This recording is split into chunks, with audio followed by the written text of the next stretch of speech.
Halo teman-teman semua, bertemu lagi dengan saya Nur Alfia, mahasiswi psikologi dari Universitas Proklamasi 45 Yogyakarta. Di video kali ini, saya akan sedikit membahas tentang teori kepribadian dari Hans Eysenck. Nama lengkapnya Hans Jürgen Eysenck, lahir di Berlin, Jerman pada tanggal 4 Maret 1916. Ia merupakan seorang psikolog terkenal yang memakai pendekatan behaviorisme dalam melihat kepribadian manusia. Tetapi, Eysenck melihat perbedaan kepribadian lebih disebabkan oleh faktor keturunan atau genetika. Teorinya sebagian besar didasarkan pada fisiologi dan genetika. Pendapatnya terhadap dasar umum sifat-sifat kepribadian adalah berasal dari keturunan dalam bentuk tipe dan trait. Selain itu, ia juga berpendapat bahwa semua tingkah laku dipelajari dari lingkungan. Jadi, kepribadian menurutnya adalah keseluruhan pola tingkah laku aktual maupun potensial dari organisme yang ditentukan oleh keturunan dan lingkungan. Nah, pola tingkah laku itu berasal dan dikembangkan melalui interaksi fungsional dari 4 sektor utama yang mengorganisir tingkah laku, di antaranya sektor kognitif atau intelligence, sektor konatif atau karakter, sektor afektif atau temperamen, dan sektor somatik atau constitution.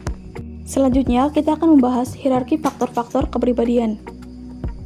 Menurut Eysenck, kepribadian sebagai organisasi tingkah laku memiliki 4 tingkatan hierarkis, mulai dari hierarki yang tertinggi ke hierarki yang terendah, yaitu dari tipe, traits, habit, dan respon spesifik. Tipe merupakan kumpulan dari trait yang mewadahi kombinasi trait dalam suatu dimensi yang luas. Yang kedua, trait merupakan kumpulan kegiatan, kumpulan respon yang saling berkaitan atau memiliki persamaan tertentu. Yang ketiga, habit merupakan kebiasaan tingkah laku atau berpikir, kumpulan respon spesifik, dan tingkah laku atau pikiran yang muncul kembali untuk merespon kejadian yang mirip. Dan yang terendah, respon spesifik, merupakan tingkah laku yang dapat diamati yang berfungsi sebagai respon terhadap suatu kejadian. Oke teman-teman, selanjutnya kita masuk ke pembahasan tentang tipe. Menurut Eysenck, ada 3 dimensi tipe, yaitu ekstraversi yang dilambangkan dengan huruf E, neurotisme yang dilambangkan dengan N, dan psikotisme yang dilambangkan dengan P. Ketiga dimensi itu saling bertentangan dan merupakan tipe dari kumpulan 9 trait. Jadi, total semuanya ada 27 trait. Eysenck menemukan dan mengelaborasi tipe-tipe tersebut.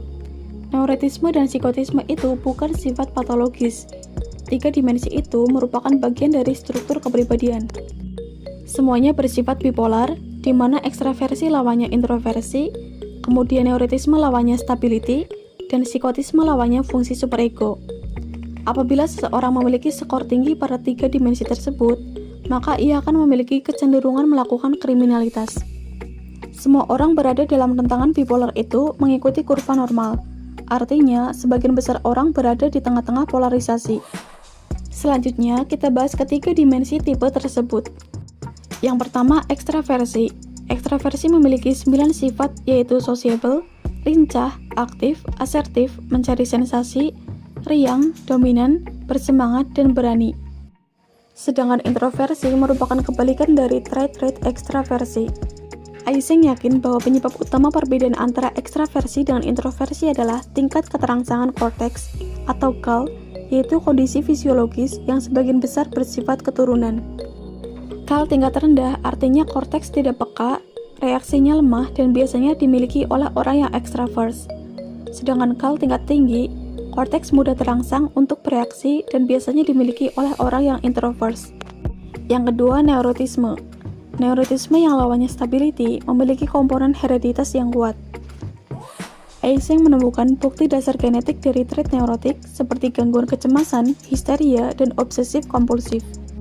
Dasar biologis dari neurotisme adalah reaksi sistem syaraf otonom atau ANS.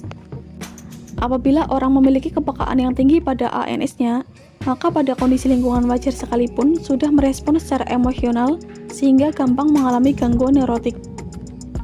Neurotisme dan ekstraversi dapat digabung dalam hubungan gal dan ANS dalam bentuk garis absid ordinat. Kedudukan setiap orang pada bidang 2 dimensi itu tergantung pada tingkat ekstraversi dan neurotismenya. Berikut adalah gambar dimensi ekstravert neurotisme dengan gal dan ANS. Subjek A merupakan orang introvert neurotik. Orang ini cenderung memiliki simptom-simptom kecemasan, depresi, fobia, dan obsesif kompulsif yang disebut mengidap gangguan psikis tingkat pertama. Yang B merupakan orang ekstrovert neurotik. Orang ini cenderung psikopatik, kriminal, atau mengidap gangguan psikis tingkat kedua. Yang C merupakan orang normal yang introvert, yaitu tenang, berpikir mendalam, dan dapat dipercaya.